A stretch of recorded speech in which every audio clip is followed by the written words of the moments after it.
Welcome to Pavinar's webinars for the pavement community. My name is Andrew Bram, and today we'll be talking about a comprehensive evaluation of in-service pavements. And I'd like to thank Nathan Kabidi for recommending this topic.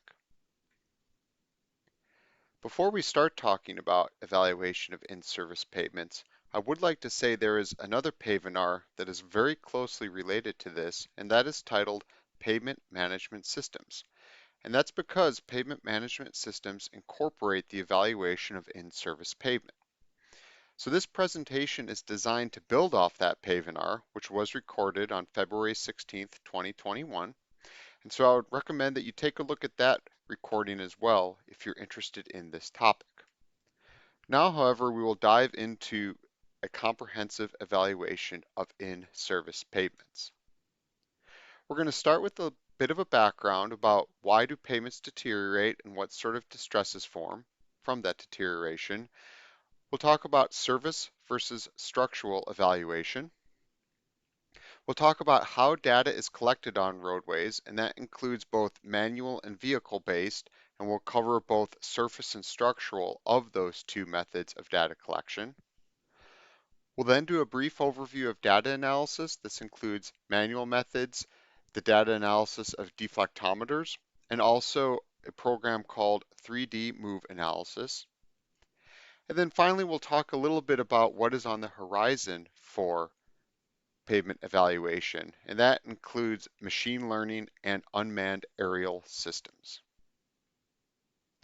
So first of all, why do pavements deteriorate? Well, it's a combination of influences, including the environment, and the environment can include moisture in the form of rain, humidity, those type of events, other precipitation, the sun, and also wind. This all influences pavements. This picture on the right probably has some structural issues, but it was also impacted by high levels of traffic, including heavy loads and the repetition and configuration of those loads. And then the design and construction. This can be anything from inadequate drainage to poor material, improper construction, utility cuts, and various other factors. So lots of things go into how pavements deteriorate, and these can build on each other to cause various distresses. So it's very rare that it's any one thing that causes a pavement to deteriorate. Usually it's a combination of many different factors. So we will go through a very comprehensive list of common distresses for both flexible and rigid pavement. So when I say flexible, I'm talking about asphalt, concrete, hot mix asphalt, warm mix asphalt.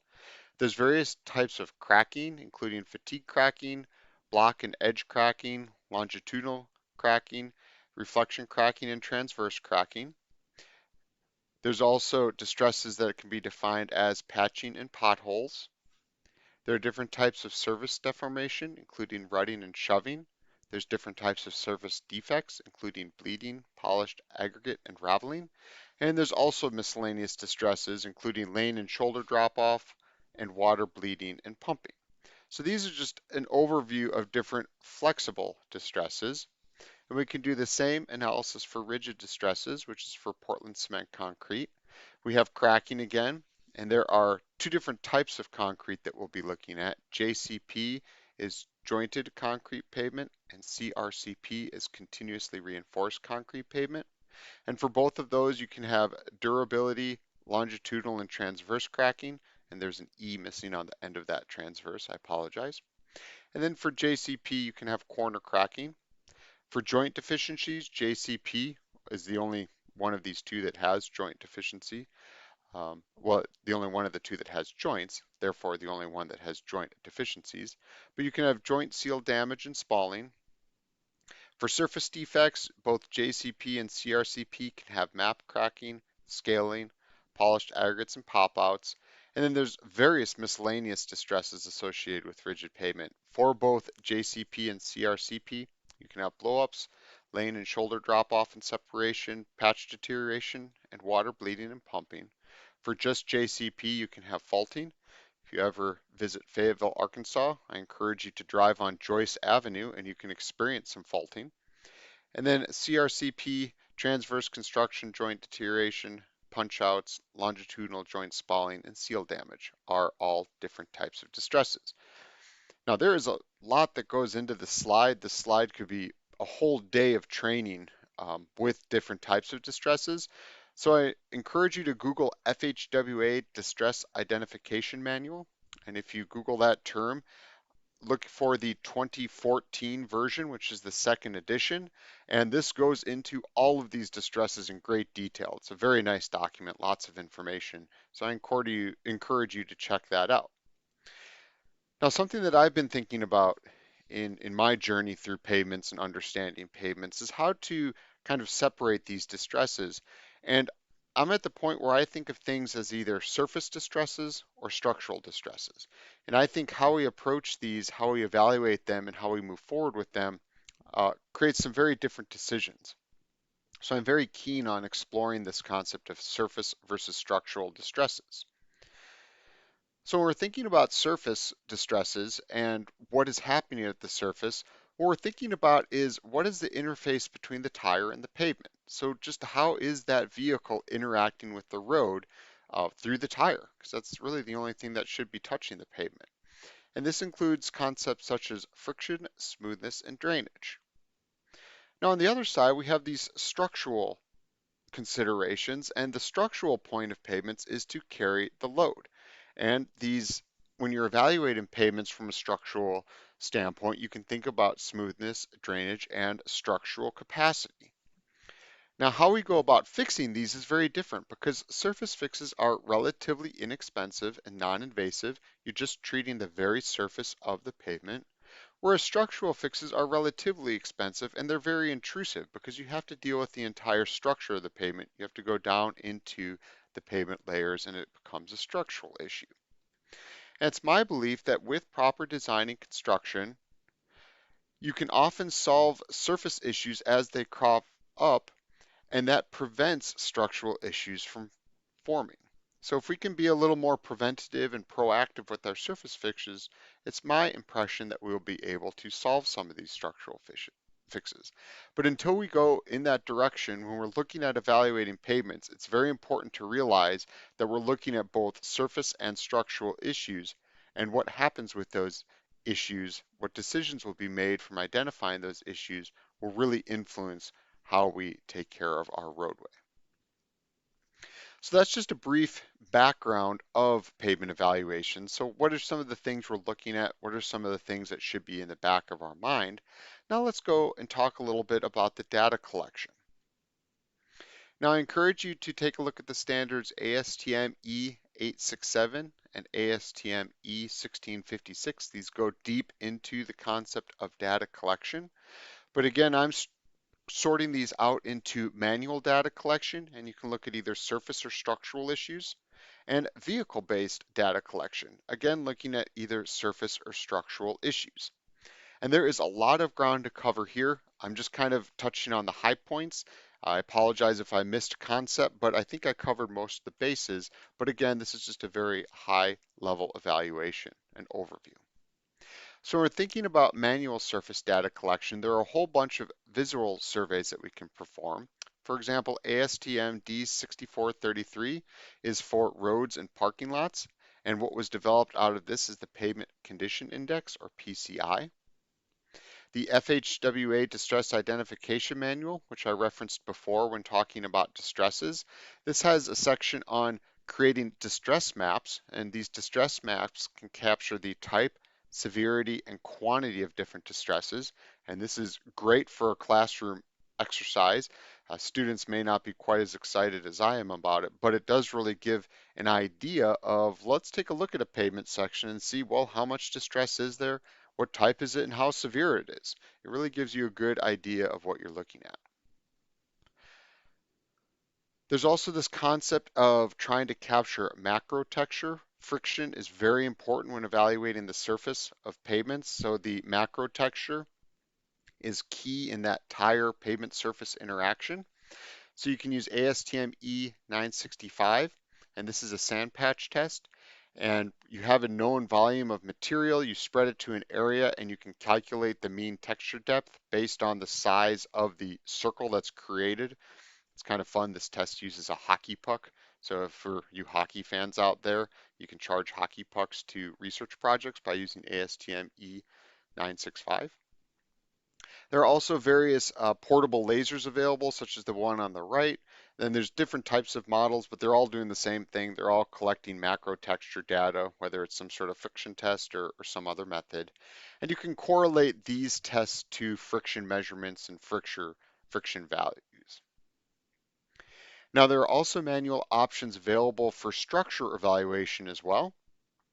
This includes in-place density. You can use it nuclear gauge, ASTM D6938, or there are non-nuclear options available. For example, electromagnetic in-place density follows ASTM D7830. And both these can also provide moisture information, so how much moisture is in your pavement structure, which can be correlated and related to potential pavement performance. There's a whole world of portable seismic pavement analyzers, or PSPAs, and these can measure the modulus of the top pavement layer, and it can also give an indication of pavement layer thickness. And then rut depth, this is where you literally get out on the road with a straight edge and a ruler, and you measure how much rutting there is. And this follows ASTM E1703, and you can see on the right that you have a gauge and a straight edge. You put it 90 degrees to the direction of travel, and you simply measure where the contact area is with the straight edge to the depth of the pavement surface. And this can give you an idea of how much rutting you have. Now, in addition to these manual methods, there are vehicle-based systems, and these can either replace or supplement the manual methods of data collected. So for example, if you're looking at skid resistance, you could look at a profilograph, which is shown on the right, ASTM E1274. There's also full-scale tire skid resistant tests that follow ASTM E274 and E1337. There's another method called variable slip that measures skid resistance, ASTM E1859. So you can see there's a whole host of different ways to quantify the skid resistance using some sort of vehicle.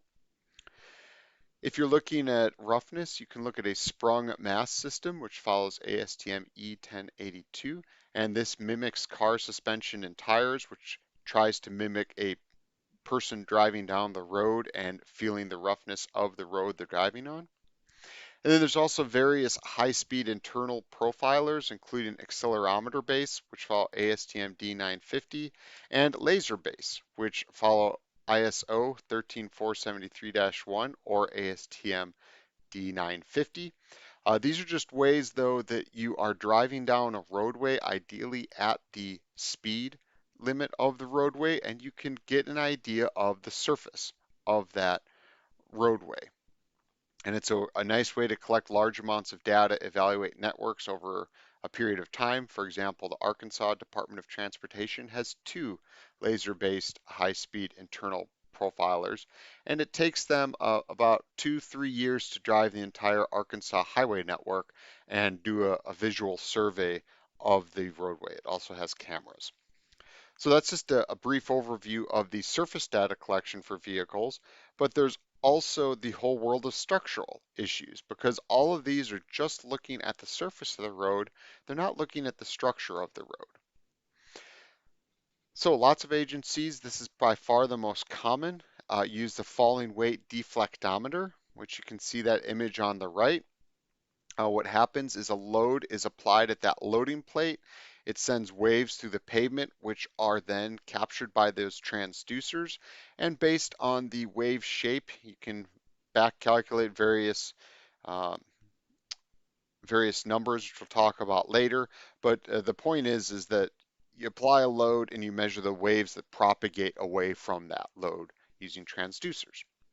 And you follow ASTM D4694 and D4695 in order to collect and analyze the data. This is a static vehicle test, so you pull it up, you drop the load, you measure the waves, and you move along. And it measures surface deflections.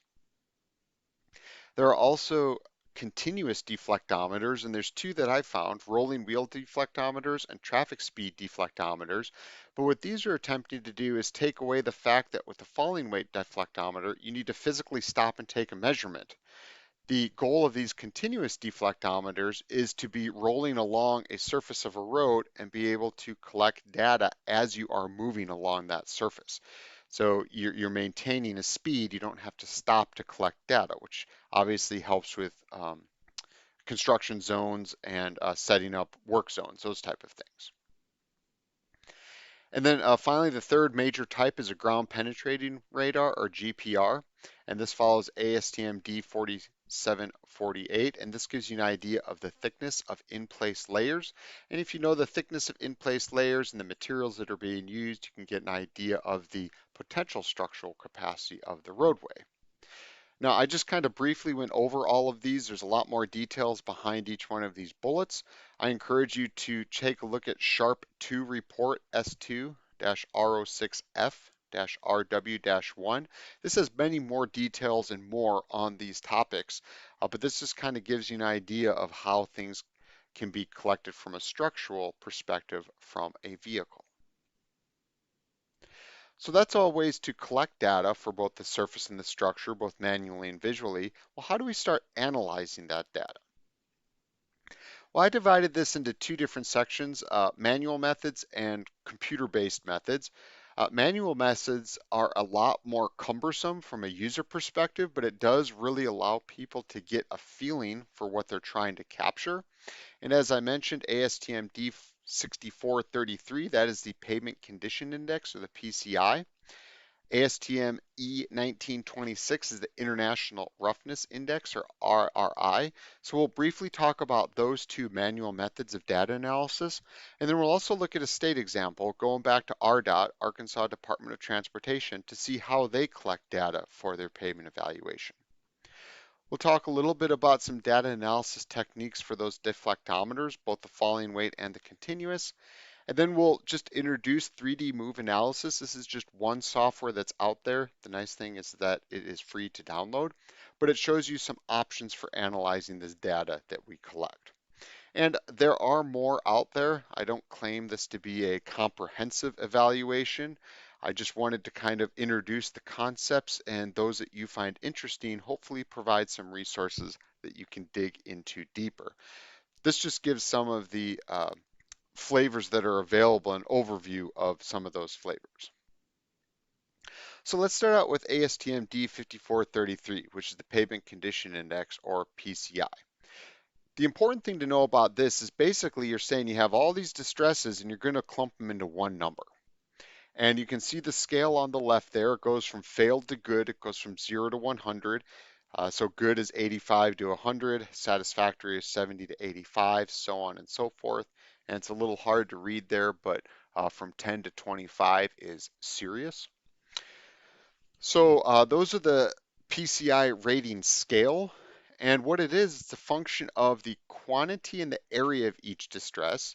It's a function of the severity of that distress.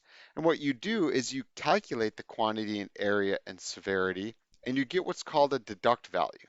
And I just showed one of those deduct value charts here on the bottom with joint reflection cracking. And so you have H, M, and L, high, medium, and low. That is the severity of the distress.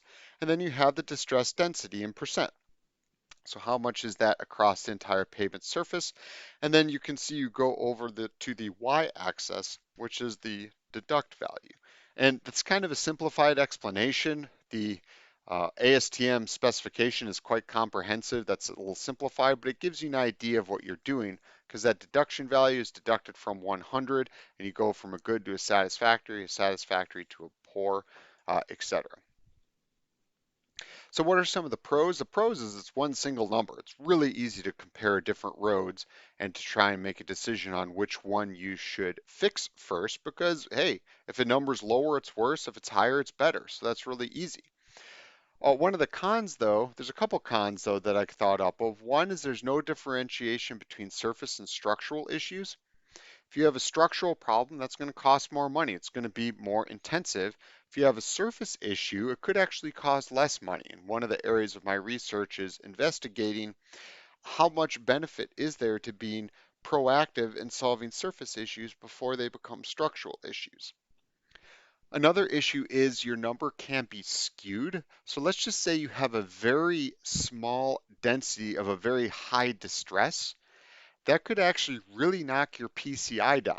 So you could have actually a road that's in pretty good condition except for a single section of it, but you could have a very low PCI rating, and that can really skew what's going on. That could be compared to a road that has a relatively low severity of distress, but across a high area, that could be not as important, wherein the traveling public could actually feel that that's a bigger problem road. The ride quality could be a lot lower. So you can't distinguish between surface versus structural distresses. Roads can be skewed if they have a particularly high severity, even over a very small area, but a pro is you get one single number, so there definitely is a benefit to that. Now, PCI is not quite as common as it used to be, but IRI, International Roughness Index, has kind of supplemented PCI in some ways. And that is because it measures the longitudinal smoothness of a road. So at the end of the day, how smooth is a road as a car passes over it? Because that is what a lot of people recognize the traveling public think about. They don't care what kind of distress there is. They don't care about the severity of it. If there's a rough road, they're not going to be happy. And so ASTM E1926 goes over the International Roughness Index. And as I mentioned, it measures the longitudinal smoothness of the road. And this is basically the motion per unit distance traveled. So the units can be meters per kilometer or inches per mile. So how high or how much vertical deformation is there over a horizontal length? So, or a longitudinal length. So how many inches up and down deflection is there per 1 mile traveled? How many meters up and down is there per 1 kilometer travel? And that will give you an idea of the roughness. Now, one common way to calculate the IRI is to use the quarter car method. And this is basically simulating one wheel and how that wheel is deflecting. And it uses the vehicle, tire, and axle mass, which is M, a spring constant K, a damper value C, and the measured displacement Z. So you have M, K, C, and Z. And you can see here this is a simplified method, and this is part of the analysis E1170. But you can see there's different masses, there's different springs, there's different dampers, and you're measuring the displacement of all of these from some sort of data plane. And basically the comfort is based on speed. So when you take a look at the specification, there's different levels for different speeds. So higher speeds, you have lower IRI requirements. So for example, if you're going 120 kilometers per hour, you want to have between 0 and 2 meters per kilometer in order for it to be the highest level of comfort. However, if you drop that down to 80 kilometers per hour, you can actually increase the amount of deflection to 6 to 8 meters per kilometer or displacement. Now you can imagine there's similar pros and cons with the IRI as PCI. You will get one single value, which is nice. However, you also combine distresses, and one very specific area could really skew your results. So if you had one large fault or if you had a series of faults, that could really skew your result. So some states are moving to a combination rating. For example, Arkansas DOT or RDOT for flexible pavement, they look at IRI, how many inches per mile, and they have a good, fair, or poor rating as demonstrated in this table. But then they combine that with both rutting and cracking. So how much rutting there is in inches and the percent cracking. So you actually have these three different pavement attributes, IRI, rutting, and cracking, and you grade each of these three pavement attributes as either good, fair, or poor. And you assign those good, fair, or poor values according to the numbers shown in this table. That pavement section is good if all three attributes are good. The pavement section is poor if two or more of the attributes are poor. Also, the pavement section is poor if the poor cracking is due to fatigue cracking, and that's kind of a reference to structural issues. You get fatigue cracking with structural issues. And basically, it's fair if it's not good or poor. So you got your good bound, you got your poor bound, and then fair is everything in between. And this is just a brief overview. I go into more detail about this in that pavement management system webinar, which I referenced earlier in this presentation. But this just gives you an idea of how some agencies are starting to combine these different pavement attributes in order to make decisions about which roads to fix in their network. Now, transitioning into analyzing data for the falling weight deflectometer, or FWD, you can either use a direct use of deflections. So there's the area parameter method, which is a 0 to 3 feet. The surface curvature index, or the SCI, measures the relative stiffness of upper layers. And there's also a subgrade modulus deflection calculation. But basically, you have these geophones that are away from this input force, and you can just directly use the deflection from those geoforms to calculate the area parameter, the SCI, or the subgrade modulus. So that's kind of a way to do it manually. However, there's also a back calculation method which uses the modulus of each layer, and you use mechanistic principles. You can see on the right, you see there's the Young's modulus for each layer, and then you use the deflections, and you can use mechanistic principles. You need to know the layer thickness, you need to know the modulus, you need to know the Poisson's ratio of each layer, and it's an iterative process as you're crunching the data. And there's many different computer programs available that can do this. It's not complicated, the calculations, but there's a lot of them, so computer programs take center stage. Now, we've talked about the falling weight deflectometer being a large type of machine. There's also a portable size. Literally, you can fit it into a suitcase size unit. The resolution isn't quite as high, but you can get some good data off those portable sizes, and you don't need a truck to haul around a trailer. And I've alluded to this, I may have even mentioned it, but the falling weight deflectometer is probably the most common method used out there. Almost every agency, state agency has one. Many local and smaller agencies have them as well, but a lot of work has gone into the FWD into trying to evaluate a pavement structure. But continuous deflectometers have gotten a little bit more traction over the years. This uses basin shape parameters, and this looks at the deflection differences between multiple points. So instead of just kind of looking at each geophone or each area away from that load individually, you're kind of looking at the interaction between those deflections. And this gives you better predictions of pavement strain versus the maximum deflection. There are multiple AASHTO back calculation equations needed in order to compute these basin shape parameters, and they use a two-layer solution. And there could be a whole presentation just on this topic, but at the end of the day, you're trying to predict horizontal strains from pavement deflections. And that will give you an idea of the structural capacity of the road that you're riding along and the structural condition. And if you're looking for more information into this, there is a very nice FHWA report that was put out last year, and you can see the number there. If you Google that number, FHWA-DTFH-61-14-H00019, you'll find a very nice document by Steele et al. Put out in 2020 that goes into a lot of details on these continuous deflectometers and some of the analysis technique that goes along with them. Now, finally, another type of software packages that have been put out are these 3D move analysis, so trying to understand the pavement behavior over time, over space. And 3D move analysis has been put out by the University of Nevada, Reno. There's a great group out there. They do a lot of great work in many different areas. Now, this analysis does only look at flexible pavement, and it uses a continuum-based finite layer software. But basically looking at pavement responses from moving loads, and you create a 3D contact stress distribution, both normal and shear stress distributions.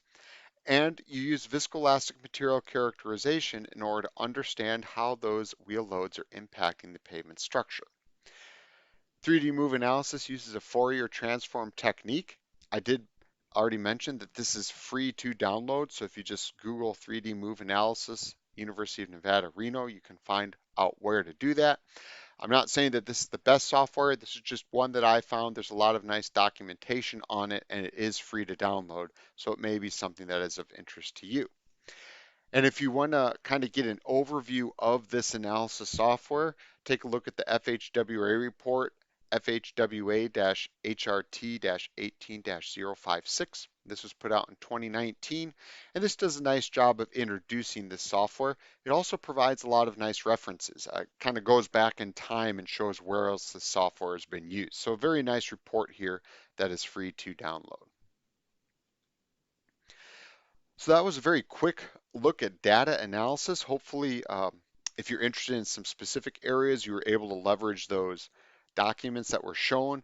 You got to get those document numbers correct. So if you need to go back and push pause on the video, you can certainly do that.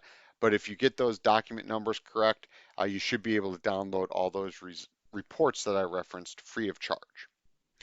Now, what's coming up here on the horizon? What are we looking at moving forward? Well, I put this into two different areas. The first is machine learning, and under machine learning, I place artificial neural networks, ANN, recurrent neural networks, decision ensemble trees, random forest, support vector machines. These are all different ways to analyze data. And a lot of this data is coming from unmanned aerial systems, or UAS. And I divided unmanned aerial systems into two different categories, as did other researchers: photogrammetry and light detection and ranging, or LiDAR. So these are the two different types of unmanned aerial systems.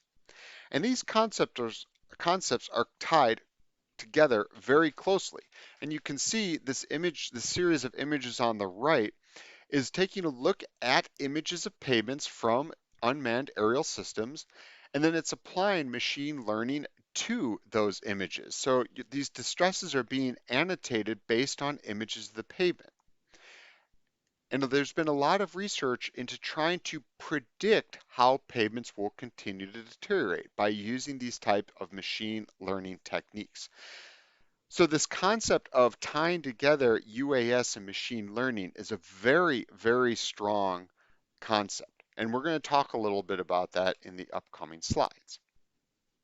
So starting out with machine learning and neural networks, we have ANN, artificial neural networks, and this is where neurons pass information onto other neurons with activation functions.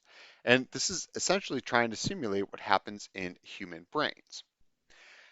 The connections between these neurons are weighted based on experience, so the more often things happen, the higher chance that those will happen in the future. And the nice thing about ANNs is they're adaptive. So as you give it more information, ANN is capable of learning and it will become better at what it does. So trying to look at this visually, you have some sort of inputs, and this can be precipitation, temperature, freezing index, humidity, daily traffic, all of these different type of inputs. There's literally infinite amount of inputs you can put in. There's some sort of hidden layer, and then what happens is you try and predict something. And a very common thing to predict is IRI, or International Roughness Index. So if you look through literature, there's a lot of ANN documents out there trying to predict IRI based on these different type of inputs. And these hidden layers are those connections, and those connections can be weighted based on experience, and it learns. So over time, it modifies itself to become better at what it does. Now, recurrent neural networks are a specific type of ANN, and it adds a temporal sequence. So those connections also have a length sequence to the inputs. So it's kind of another step of ANN, trying to move it further out, because obviously how pavements deteriorate is based on time, and deterioration and distresses form over time. Traffic changes over time. All these things are changing over time. And so recurrent neural networks are trying to capture that temporal aspect, that time aspect.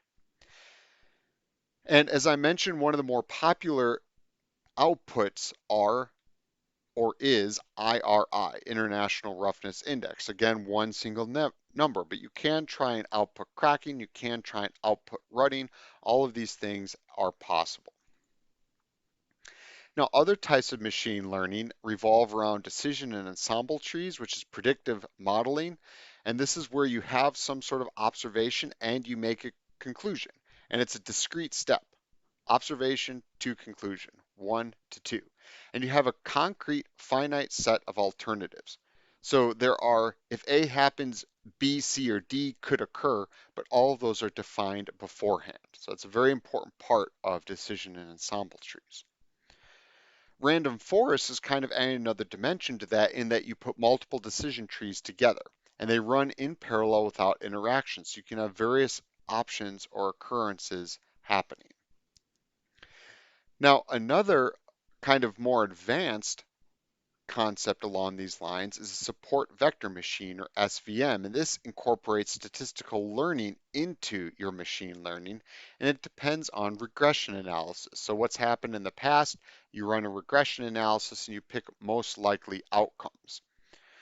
Now, these are all statistics based, and in a way, it's my understanding that all of these have some sort of finite set of alternatives, whereas the artificial neural network world is a little more open-ended. It doesn't have defined endpoints. This machine learning set of examples does have defined inputs. And for SVM specifically, it assigns one of two outcomes. So here we have an example of some sort of potential crack area. And basically, this research said, is there a crack or is there not a crack? So as they're going over these input spaces, basically images, you're trying to label it as crack or no crack. Now, obviously, this one set of images, it looks like there's a crack there, but as anyone knows who've done surveys, you got to make a judgment. Is there a crack or is there not a crack? And then what level of severity it is. So basically SVM helps with those type of decisions. And if you dig into the literature, you can see they have terms such as kernel mapping, terms such as hyperplanes. There's a lot of information in there. But something that I think is very important is both with this slide and the previous slide, when we're talking about these machine learning techniques, they all require some sort of images. And these images all come from unmanned aerial systems. So this is why I think it's very important that we're tying together these concepts of machine learning and unmanned aerial systems. So unmanned aerial systems can come in two different forms. They can come from photogrammetry, which can be a drone. That's a very hot topic right now, is to have drones flying all around over our roads. However, we can also use online mapping tools. I'm sure everyone here has gone to Google Maps, and when you actually zoom in on roads, you can start to see a pretty high level of detail.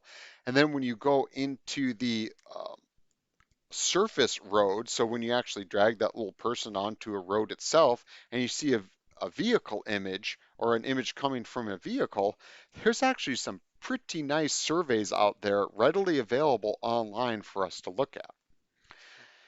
Now, depending on what type of equipment we're using, what kind of data collection we're using. These can be either 2 or 3 dimensional. Some of are using composite image trees. There's a whole lot of stuff going on here.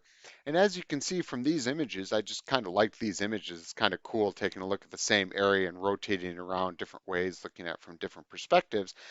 But these are from 2011. So this isn't a new area of research, but it's certainly gaining popularity and increasing in use in the past 5 years or so. Another type of UAS is LiDAR, light detection and ranging, and this is where you emit and receive laser pulses. Obviously, if you're taking photos, you need good lighting. With LiDAR, because you're using lasers, you don't need perfect lighting situations. So here you can see an image that was received from a LiDAR analysis, and you can see how you have a road bed going along in the middle, you have a left front slope and a ditch flow line along each side, and you can see where driveways come in and all of those type of things. And this is from TTI, it was put out in 2017, but lots of information out there about LiDAR as well.